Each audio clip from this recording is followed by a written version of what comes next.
So we're back again guys. Hold up. Nasa bootcamp tayo. Nakikita niya sa bootcamp. So papasok na tayo sa bahay ko. Na yung bahay ko guys, interior ko siya. Interior design. Guys, napakaganda. Like, the best. Okay? Out of the world. Mala. 5-star hotel yung dating. Ang dami ko ng hotel na napuntahan na. Pero etong ginawa na sa bahay ko guys. The best. Okay? Kaya pasukin natin para makita niyo. So, ito yung salas ha. Ito yung salas muna. Ito yung bootcamp. Ito na yung salas. Okay. There you go. Ito na guys. Welcome to Mikasa.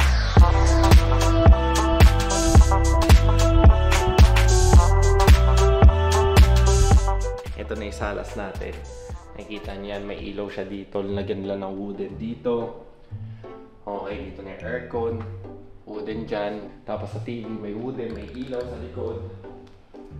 Okay. Bago din yung dining namin. Meron din siyang ilaw na ganito. Talagang blinak siya. Total black siya. Kasi yung design na gusto ko guys, pinakita ako nun sa gumawa na itong bahay. Yung present nila sa akin interior. Like hindi ko talaga nagustuhan. Tapos ang dami nag-present sa akin interior. Nag-ano ako nun, dami kong kinausap na interior designer. Nung pinapakita ko, tapos pag gumagawa sila ng presentation, hindi ko talaga nagustuhan. Now, etong gumawa na interior design, basically, etong gumawa na ito, guys. Ito yung kwento niyan. Nag-Airbnb kami ni AJ. Doon sa Airbnb na yun, pinasok namin yung kwarto. Nagandahan kami. Okay. Sabi ko, oh my God. Tinanong ko agad nung pagkaano namin Airbnb, sino po nag-design na itong loob ng Airbnb na to na ginentahan namin. And what a coincidence, yung may-ari yung nakausap namin, siya daw yung nagdi-design. Tapos pinakita ko sa kanya yung team na gusto ko. Sabi niya, sige boss, di kaya ko na-execute. Gagawan kita ng presentation. Kasi ako yung tao na gusto ko talaga dark. Yung dati, like, yung dati ginawa na hindi itim talaga eh. Ibang kulay. Dark siya na parang blue. Pero gusto ko talaga total black eh. Okay, total black. And ito yung pagkakagawa nila. Ito talaga yung totally na pasok sa dibdib ko. Okay. So makikita nyo dito, ito yung salas natin. Siyempre hindi naman yung RGB. Yung RGB nandun, may pagkita nyo. Papakita ko sa inyo. Ito na yung foyer, naging ganyan na. Yan si Mama Mary. Tapos naging ano siya talaga guys, naging minimalist. Kasi dati yung comprehension ko ng minimalist. Pag sabi mong minimalist, like, walang gamit. Konti lang. And pina-understand sa akin na ngayon na ito yung minimalist. Okay. Kaya yun na ano ko. Now, yung RGB, lalabas natin yung RGB ngayon. Okay. There you go. So, nakikita nyo. Nandiyan pa rin yung RGB niya. Napakaganda. Ano pa yun yung set na gamer pa din. Yung bahay, yung may-ari ng bahay, gamer pa din. Alam nyo yun. Tapos, andito pa yun yung TV na. Hindi tayo nag-upgrade. Basically, ginawa lang na dito. Eto, blackout nila to. Yung nandito, tapos sila din gumawa ng eto, sa kanila din ang galing. Lamp sa kanila, eto sa kanila, etong salamin sa kanila. Iniban nila yung kulay ng wall ko dito. Total black dito, may ilaw dito. Men, ibang klase no? Nakakatuwa. Titignan nyo. Men, sobrang ganda. Now, hindi lang yan. Hindi lang yung salas yung ginawa nila. Yung kitchen din namin, linagyan nila ng brick. Okay? Tingnan natin yung labas, guys. Okay? Yung labas, binago din nila. So, ito guys, binago nila. Total blackout. Ginawa nilang kahoy ito. Bam. Tapos, ito. Sila din nag-design. Bam. Itong ilaw na to, Malay Starbucks. Yes! Sila din nag-design. Ito para sa editor namin to. Okay, linabas ko lang para sa editor. Tapos yung mga kama dun guys, yung dumi dun. Okay. Para din niya sa bago na, di naman editor, bago namin cameraman. May bago kaming cameraman para dedicated sa Dice Series. Sorry sa kalat, lilinisan pa yan. So basically, hindi lang yun. Sa taas din binago. Okay. Etong salas na to, okay, ako gustong gusto to. Kasi ako, pagkapasok ko sa bahay, yung salas unang makikita, may pop factor siya. Okay. Now, pag pinatay natin yung ilaw lahat, okay, ganito yung kalalabasan niya. Patay natin yung RGB. Okay.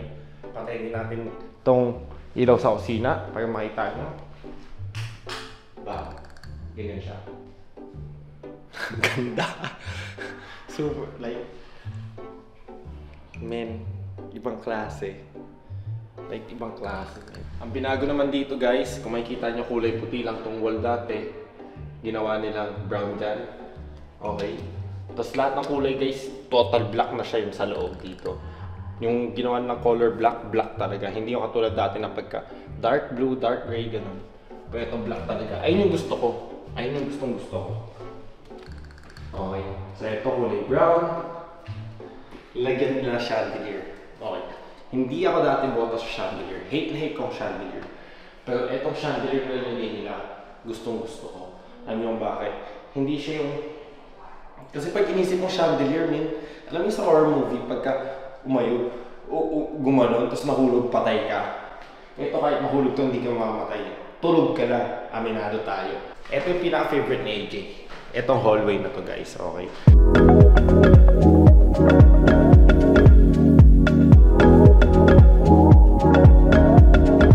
Ito yung pinaka-best. Instagrammable. Okay? Instagrammable siya. Ito yung binago nila. Bam. Lagyan nila ng wood dito. Oh, sorry. Wood dito. Ilaw. Okay. Pag pinapay natin siya, ganyan. May ilaw din siya dito sa gilid. Bam. Okay. So, yan. Halaman. Ito yung kinagandaan dito. Binago nila yung kulay nito guys. Okay. Binago nila. Parang siyang ganyan. May guhit-guhit siya. Ang ganda. Super ganda. Okay.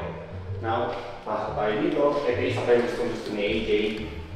Yung sa dulo ng hallway. May salamin. May ganito. Super Instagrammable, no? Ibang klase. Ibang klase. At di pa yung tapos guys. Pero pinaayos ko dito streaming ko, pati streaming ni AJ. So makikita natin dito yung streaming ko. Now, makalat yung streaming ko guys. Lalaki ako, aminado. Makalat ako. Pero makikita nyo yung gano'ng kaganda. Bam. Ito siya ngayon guys. Pag napatay ilaw ito siya ngayon. Sorry guys, may Big Mac. Yung mga ano dito. Pero ito siya ngayon. Okay. May RGB tayo dyan. RGB dito. Now, ito si AJ naglagay nito guys. Ito. Si AJ nagpalagay niya. Hindi ko siya gusto. Okay. Panood to ni AJBB. Hindi ko talaga siya gusto. Pero super ganda niya pag naka-live stream ako. Hindi ko alam. Hindi ko siya gusto pag ganito. Pero pag naka-live stream, maganda siya. Pero yung pinakagusto ko dito, eto guys. Yung ilaw dito. Bam. Papunta dun. Super ganda. Kulay itim na din dito. Yung sofa ko sa akin talaga yan. Lagyan na ng painting. Tapos, bam. There you go. Nakatutok sa paint. Napakaganda guys. Alam mo yan. Super ganda. Mas lumuwag yung streaming ko.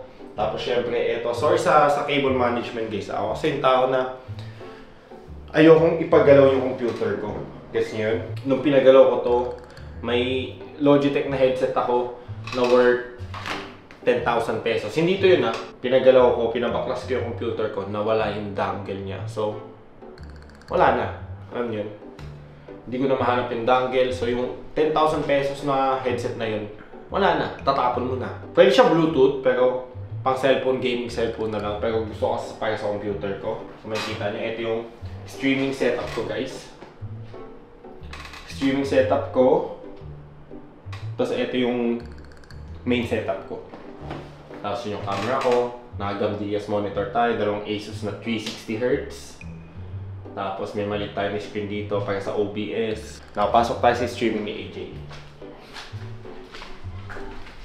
Okay, sa streaming ni AJ guys. Napakaganda na ito. Okay. Makalat. Medyo makalat. Mas makalat siya sa akin, baby. What's okay. name? Okay. So ito, kung makikita nyo to, itong sofa na to, baby, di ba sa... Ano yun? Para makita nila. Sa salas to. Hinagay namin dito. Yan. So, maging team siya na pink. Yun yung tema. Pink talaga. So, meron din ganyan, katulad sa akin. Yung, yan din, strip light, siya din gusto maglagay. Pero para sa akin kasi, pag ganito, hindi talaga siya maganda eh. Like, legit, para sa akin nung sabi ni AJ, ako nagpalagay niyan, baby, sabi ko. Baby, parang nasira yung beauty ng kwarto. Tapos nung pagka-on ko, normally tatanggalin na namin, papatanggal ko na. In-on ko yung camera ko, yung camera kong pang-stream. Nagulat ako, sabi ko, holy shit, ang ganda pala pag na-stream ka. Pop na pop, alam mo yun. So, yun, in-stay namin. Pag naka-livestream, maganda tignan. Ito yung kay AJ, ito yung setup niya. Tignan natin para makita nyo. Pa! Yan, ito yung computer niya. Naka-Gamjas. Ano din siya, casing. Ito yung pinakagusto kong casing ng Gamjas, guys. Super ganda na ito. Super clean, kulay puti. Tapos may RGB din siya doon. Cable management, ako ulit naggawa niyan. Sabi ko, wag mo ipapabaklas. Ako lang babaklas. Pag walang mawala. Ayun yung binago namin dito sa bahay. Now, punta tayo dito. Eto guys. Kwarto to ni Axel. Pero sa ngayon, pamangkin ko natutulog dito pag pumupunta sila. So, there you go. Okay, hindi pa to nabago ah. Parang minadali lang. Hindi naman, parang lagyan lang namin ng gamit para matulugan. Pero yun nga. Eto, papatanggal ko to.